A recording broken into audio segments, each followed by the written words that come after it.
art adventure awaits. Today, we'll sketch a portrait, paint a landscape, and doodle a cartoon character. Each piece unlocks new artistic secrets to level up your skills. Grab your tools and let's create something amazing together. Welcome to Color Tasting. Today, we'll be drawing a collection of simple and easy sketches that anyone can follow along with.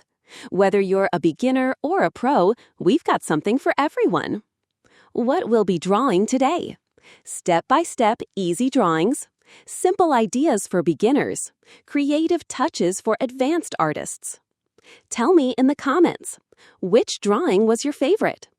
Don't forget to like this video, subscribe to our channel, hit the notification bell.